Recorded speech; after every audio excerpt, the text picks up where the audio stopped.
Tú instruyes, por ejemplo, en un seminario, en una clase, y ese seminario o esa clase puede formar parte del proceso educativo. Bueno, hablemos de la ley como parte del proceso educativo. Lo primero que necesitamos entender es que la ley no salva a nadie, no da vida. Solo Cristo puede realizar esa maravilla en la vida de las personas. Pero eso no significa que la ley no tenga un papel en el proceso de restauración del ser humano, porque educar es redimir, dice la sierva de Dios, y redimir es restaurar, o sea, volver a hacer lo que un día era bueno y que se deformó, que se malogró, que se deterioró. Algo más que debemos decir es con relación al concepto de la ley. La ley no se refiere solo a los 10 mandamientos de Éxodo 20, sino a todas las enseñanzas de Dios contenidas en su palabra. Claro que los 10 mandamientos de Éxodo 20 son un resumen de todas las enseñanzas de Dios. Y todavía hay un resumen más corto, porque todo se resume a amar a Dios y amar al ser humano. Los 10 mandamientos se explican mejor. Y todo el libro de la ley, el famoso Torá, los judíos lo llamaban así, todo eso forma parte de las enseñanzas divinas y son el instrumento en el proceso educativo. Explico mejor para entender el concepto de la ley. En el Salmo 119, por ejemplo, el Salmo 119 es el más largo de la Biblia, tiene 176 versículos, está dividido en 22 estrofas. Cada estrofa es una bella pieza de poesía hebrea. En las grandes universidades, cuando se estudia literatura antigua, se estudia el Salmo 119. Es un acróstico, porque cada primera palabra de las líneas de la primera estrofa empieza con la letra A del alfabeto hebreo. Cada primera palabra de la segunda estrofa empieza con la letra B, C y así. El alfabeto hebreo tiene 22 letras y el Salmo 119 tiene 22 estrofas. Es una pieza poética extraordinaria. Ahora, en el Salmo 119 se usa 8 nomenclaturas para referirse a la ley de Dios, las enseñanzas de Dios, las palabras de Dios, los caminos de Dios, los consejos de Dios, los estatutos de Dios, los preceptos de Dios, todo eso para referirse justamente al concepto de la ley, las enseñanzas, las instrucciones divinas, que son la herramienta divina en el proceso educativo del ser humano. Dicho todo esto, a modo de introducción, veamos ahora lo que sucedió con Israel antes de entrar a la tierra de Canaán. Moisés se levantó delante del pueblo y advirtió lo que está registrado en Deuteronomio 31, versículos 9 al 12. Voy a ir leyendo y comentando. El texto dice así: y escribió Moisés esta ley. ¿Por qué escribió? Porque lo que habla generalmente el viento se lo lleva. Lo que está escrito queda para las futuras generaciones. Y escribió Moisés esta ley y la dio a los sacerdotes, hijos de Leví, que llevaban el arca del pacto de Jehová, y a todos los ancianos de Israel. Vamos a parar aquí para comentar. Moisés escribió la ley, y vuelvo a repetir, no se refiere solo a los 10 mandamientos, sino a todas las instrucciones que había recibido de Dios, y le entregó a los sacerdotes, y después lo entregó a los ancianos de Israel. O sea, la misión educativa no es trabajo solo de los líderes religiosos. Para Israel no lo era. Era también para los ancianos, o sea, los jefes de las tribus de Israel. Era para los padres de familia. Quiere decir, la tarea educativa no puede ser como una pelota que es echada de aquí para allá. No, eso es responsabilidad de la escuela. No, eso es responsabilidad de la casa. No, todos tenemos que estar involucrados en la tarea de educar. Sigo leyendo, comienzo desde el principio.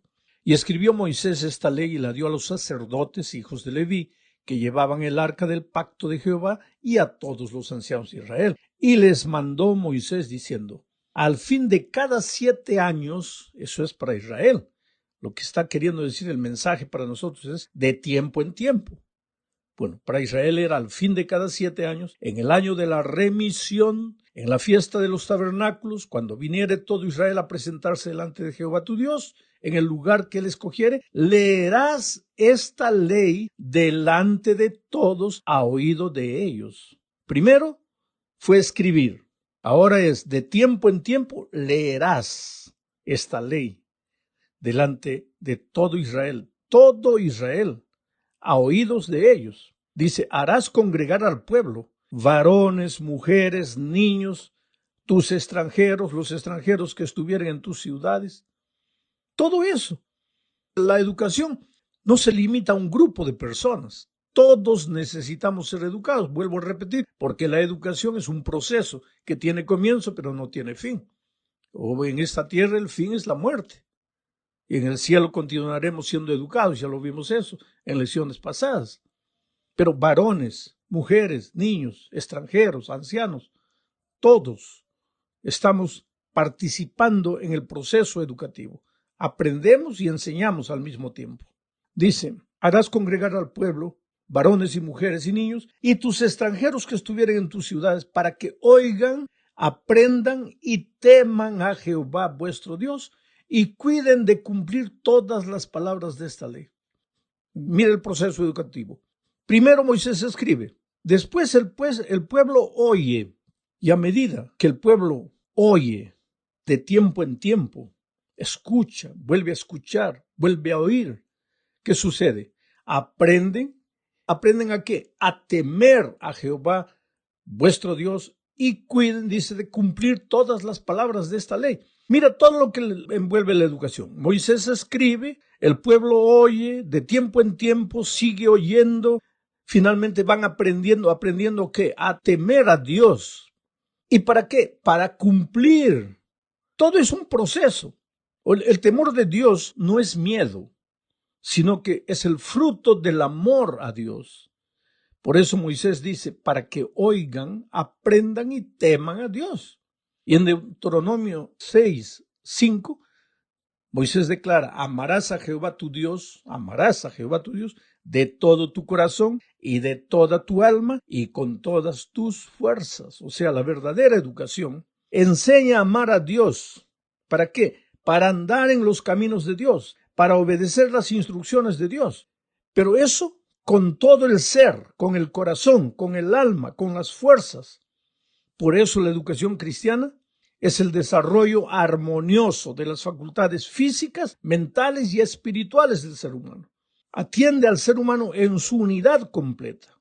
Ahora, solo cuando aprendemos a amar a Dios y a temerle, a andar en sus caminos, a obedecerle, entonces estaremos en condiciones de continuar avanzando en el proceso educativo. Un proceso educativo que tendrá sentido, no será vacío, hueco, no será solo teoría, sino que alcanzará al ser humano completo. En la segunda parte de este estudio hablaremos de la ley como un testigo contra nosotros. Mira, al aproximarse a la tierra prometida, Moisés dio al pueblo sus últimas recomendaciones. Y entre esas recomendaciones les dijo lo que está registrado en Deuteronomio, capítulo 31, 24 al 27. Leo. Y cuando acabó Moisés de escribir las palabras de esta ley en un libro, hasta concluirse, dio órdenes Moisés a los levitas que llevaban el arca del pacto de Jehová, diciendo, tomad este libro de la ley y ponedlo al lado del arca del pacto de Jehová vuestro Dios. Por esto es que digo que cuando hablamos de la ley en el proceso educativo, no estamos hablando solo de los 10 mandamientos, porque los 10 mandamientos estaban colocados dentro del arca del pacto. Pero aquí Moisés les da a los levitas el libro de la ley, todas las instrucciones que recibió de Dios, y los levitas tienen la orden de colocar todo ese libro al lado del arca del pacto, no dentro, porque dentro estaban los 10 mandamientos, que es el resumen de todas las instrucciones divinas. Y el texto sigue diciendo, y este libro esté allí por testigo contra ti, porque yo conozco tu rebelión y tu dura cerviz. He aquí que aún viviendo yo con vosotros hoy, sois rebeldes a Jehová, ¿cuánto más después que yo haya muerto? Ahora mi pregunta es, ¿en qué sentido la ley, las enseñanzas divinas, sus instrucciones, son un testigo contra nosotros? ¿En qué sentido? Pues en el sentido de mostrarnos el pecado, nuestro pecado, porque ¿cómo sabríamos lo que es pecado si la ley no existiera? Pablo aclara este punto al decir en Romanos 3, 19 al 23 lo siguiente. Pero sabemos que todo lo que la ley dice, lo dice a los que están bajo la ley. Entonces hay muchos cristianos que toman esta parte y dicen, bueno, pues los que están bajo la ley son los que guardan el sábado, son los que dicen que hay que seguir obedeciendo la ley, pero yo estoy bajo la gracia, yo ya no estoy bajo la ley. Pero si leemos el contexto, Pablo no está hablando de eso. ¿Quién está bajo la condenación de la ley, bajo el peso de la ley, bajo la ley? ¿Quién está? ¿El que obedece? No. Vamos a hablar solo de la ley de tránsito. Si tú respetas todas las leyes de tránsito, ¿tú estás bajo la ley? No. Tú estás feliz de la vida. ¿Quién es el que está bajo la condenación de la ley? ¿Quién es el que lleva multa? ¿A quién lo para la policía? No al obediente, sino al desobediente. Pero en ningún momento aquí se está diciendo que la ley ya no existe. Vuelvo a leer. Dice, pero sabemos que todo lo que la ley dice, lo dice a los que están bajo la ley. O sea, todos estamos obligados a cumplir la ley. Nadie está libre de la ley. ¿Y para qué la ley lo dice esto? Para que toda boca se cierre y todo el mundo quede bajo el juicio de Dios. Porque si un día vamos a ser juzgados por Dios, tendremos que ser juzgados a la norma, a la ley de una norma, a la luz de una norma, a la letra de una norma. ¿Y cuál es esa norma? La santa ley de Dios, las instrucciones divinas. Si no hay constitución, ¿cómo va a haber juicio? ¿Y cuál es la constitución divina? Los 10 eternos principios de su ley, explicados en todas las instrucciones divinas. Sigo leyendo, ya que por las obras de la ley ningún ser humano será justificado delante de él. Aquí Pablo es claro. La ley no está ahí para justificar a nadie, ya que por las obras de la ley ningún ser humano será justificado delante de él, porque por medio de la ley es el conocimiento del pecado. La ley solo sirve para enseñarte lo que es pecado, porque ¿cómo sabrás que robar es pecado si la ley no dijera no robarás? ¿Y cómo sabrías que transgredir el sábado es pecado si la ley no dijera acuérdate del día de reposo para santificarlo? Pero sigo leyendo. Pablo dice, pero ahora, aparte de la ley está ahí para enseñar, para mostrar el pecado, pero aparte de la ley, se ha manifestado la justicia de Dios, testificada por la ley y los profetas. Aquí Pablo habla de la justicia de Dios, de la gracia de Dios, porque solo por gracia podemos ser justificados. Pero esta justicia de Dios fue testificada por la ley y por los profetas. Entonces nadie puede decir que el tema de la justificación por la fe, de la justificación por la gracia de Cristo, es tema del Nuevo Testamento, sino que eso ya estaba escrito en la ley y en los profetas del Antiguo Testamento. La justicia de Dios por medio de la fe en Jesucristo, para todos los que creen en Él, porque no hay diferencia, por cuanto todos pecaron y están destituidos de la gloria de Dios. O sea, todos hemos pecado. ¿Qué cosa es pecado? Apartarse de Dios, apartarse de la justicia, entrar en el reino de las tinieblas, en el reino de la desobediencia, de la rebeldía, de la transgresión. Y entonces ahí pues se degenera el hombre y necesita ser restaurado, necesita ser educado, necesita ser formado. Y Dios es el que nos educa, pero la ley es un instrumento de educación para nosotros. Vamos al tercer punto de este estudio. Estudiaremos aquí el resultado de asimilar las enseñanzas divinas en la experiencia humana. Leamos Josué 1, 7 y 8. Dice, solamente esfuérzate y sé muy valiente para cuidar de hacer conforme a toda la ley que mi siervo Moisés te mandó. No te apartes de ella, ni a diestra ni a siniestra. ¿Para qué? Para que seas prosperado en todas las cosas que emprendas. Nunca se apartará de tu boca este libro de la ley, sino que de día y de noche meditarás en él, para que guardes y hagas conforme a todo lo que en él está escrito, porque entonces harás prosperar tu camino y todo te saldrá bien. O sea, si tú me preguntas cómo llego de Miami a Nueva York, yo te digo, sigue la 95, la carretera 95, sin parar, sí, vas a llegar. Pero tú agarras y vas, pero cuando llegas a la altura de Jacksonville, agarras la 20, vas a parar en Los Ángeles. Ahora vamos a decir, solo para ilustración, que Nueva York sea la felicidad y Los Ángeles sea la tragedia. Tú escogiste el camino, pero en un momento del camino te desviaste. No llegaste a la felicidad, llegaste a la tragedia. ¿Por qué? Porque no seguiste el camino. Esto es lo que Dios le está diciendo a Josué. Josué, este es el camino, la ley, las instrucciones divinas, las enseñanzas divinas. Sigue este camino y vas a ser próspero. Pero si tú te desvías de aquí, vas a ir a lo contrario a la prosperidad, a la tragedia, al colapso personal, familiar, financiero, en todos los sentidos. Te vas a arruinar. Entonces sigue mis instrucciones. Y es tan simple, querido. Pero cuando comenzamos a decir, no, pero ya Cristo vino, ya murió por mí, ya me salvó, ya soy solo salvo por gracia. ¿Y la ley? No, ya la ley no existe. Entonces, si no existe ley, no existe camino. Entonces, ¿cómo vas a llegar a la felicidad si no hay camino? Por eso tienes que seguir las instrucciones divinas.